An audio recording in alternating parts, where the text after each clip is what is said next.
अगर योगी आदित्यनाथ जी अपने किंगडम से बाहर आएँ एक बार और आम छात्र छात्राओं से बात करें तो उन्हें दिखाई जाएगा जो फ़ोन के अंदर बच्चा पेपर दिखा रहा है कि टेलीग्राम पर और फ़ोन पर बच्चा घूम रहा है, तो किंगडम से बाहर के बच्चों से मिले और बच्चों से माफ़ी भी मांगे। उत्तर प्रदेश में अभी हाल ही में आरओ, एआरओ और पुलिस भर्ती के अभ्यर्थियों का एग्ज़ाम हुआ और इस एग्ज़ाम के बाद से तमाम तरह की बातें और तमाम तरह की चर्चाएं जो हैं वो होने लगी हैं, चूँकि इससे पहले भी तमाम ऐसे एग्ज़ाम हुए जिनके पेपर लीक हुए और यही वजह भी है कि आरओ, एआरओ का पेपर जब लीक हुआ उसके बाद कहीं ना कहीं तमाम तरह के सवाल खड़े हुए। लेकिन पुलिस भर्ती की जो प्रक्रिया है उसका जो एग्ज़ाम हुआ है, लोगों का दावा है कि उसका भी पेपर लीक हुआ है, लेकिन विभाग की तरफ से इस तरह की कोई भी बात नहीं कही गई है। और इसी संबंध में एनएसयूआई के राष्ट्रीय अध्यक्ष वरुण चौधरी भी लखनऊ पहुंचे और उन्होंने भी अभ्यर्थियों से बातचीत की है। आखिर उनकी क्या कुछ राय है और इसको लेकर वो क्या कुछ कहेंगे, उनसे बातचीत करेंगे। क्या कहेंगे, क्योंकि तमाम तरह की बातें सामने आ रही हैं। कुछ लोगों का कहना है कि पेपर लीक हुआ है पुलिस भर्ती का, लेकिन विभाग का ये दावा है कि पेपर जो है वो पूरी तरह से पारदर्शिता के साथ हुआ है।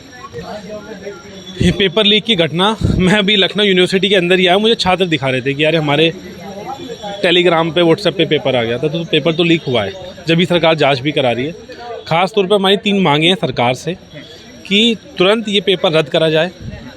रद्द करने के साथ साथ 10 दिन के अंदर ये पेपर दोबारा कराया जाए।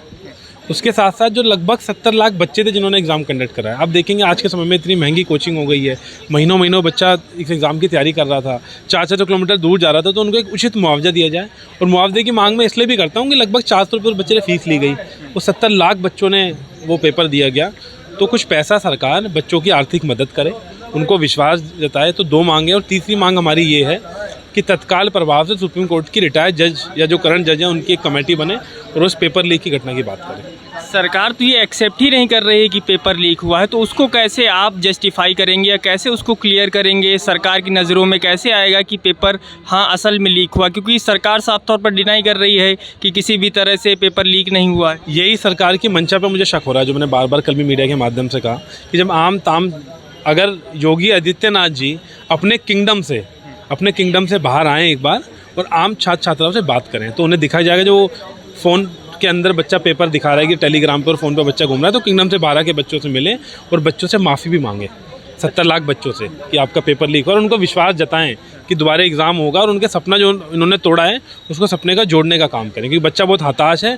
बच्चा परेशान है बहुत ज़्यादा। अच्छा, बच्चों से आपकी बात हुई होगी, बच्चों ने आपसे क्या कुछ कहा, किस तरह की बातें कहीं, पेपर लीक को लेकर क्या कुछ कहा या एग्ज़ाम किस तरह का था उसको लेकर क्या कुछ कहा? एक तो बच्चों ने कहा कि लगभग इन्होंने 400-500 किलोमीटर दूर 2-3 ही मेन सेंटर बनाए थे, जैसे क्या बोलते हैं प्रयागराज में लगभग 36-38 सेंटर्स थे, तो व्यवस्था बड़ी डिस्टर्ब थी। चलो वो तो मान लेते हैं कि बच्चा एग्ज़ाम देने गया है, थोड़ा परेशान है, सब चीज़ देख लें, लेकिन जब बच्चों को ये पता लगता है कि जिस एग्ज़ाम को मैं दे रहा हूँ ये तो पेपर लीक हो गया था, तो 70 लाख बच्चे बहुत बच्चे होते हैं, या तो उत्तर प्रदेश में भर्तियाँ निकलती नहीं हैं, निकलती हैं तो उसका पेपर लीक हो जाता है। मुझे बड़ा कहने में शर्म भी आ रही है कि इतने तो लव लेटर भी लीक नहीं होते जितना उत्तर प्रदेश में पेपर लीक हो रहा है। शर्म आनी चाहिए मुख्यमंत्री जी को उनके राज में। और मुझे ये भी कल ही पता चला कि एक ही कंपनी है जिसको इन पेपर कंडक्ट कराने का टेंडर दिया गया था। अगर बार बार पेपर लीक की घटना आ रही है तो क्यों इस कंपनी का टेंडर अभी तक रखा हुआ है, क्यों इसके मालिक पर अभी तक उचित कार्रवाई नहीं हुई? अगर नहीं कर रही है तो मुझे लगता है कहीं ना कहीं सरकार के लोग इसमें उनकी मिली भगत है। जब पेपर लीक की घटना को अगर सरकार एक्सेप्ट नहीं करती तो एनएसयूआई के द्वारा क्या कुछ किया जाएगा, आप लोगों के द्वारा क्या कुछ कदम उठाए? 3 मांगे हैं। आज हमने सिग्नेचर कैंपेन से बड़ा पीसफुल सरकार से मांग करी है, साथ में हमने लेटर भी हम लिख रहे हैं और बच्चों से भी अपील कर रहे हैं कि शांति बनाए रखें। तो सरकार हमारे पहला फेज है, अगर सिग्नेचर कैंपेन सरकार से मांग कर रहे हैं, सरकार नहीं मानेगी मेरी बात तो हमें सड़कों पर भी उतरना पड़ेगा, हमें मुख्यमंत्री आवास का घेराव भी करना पड़ेगा।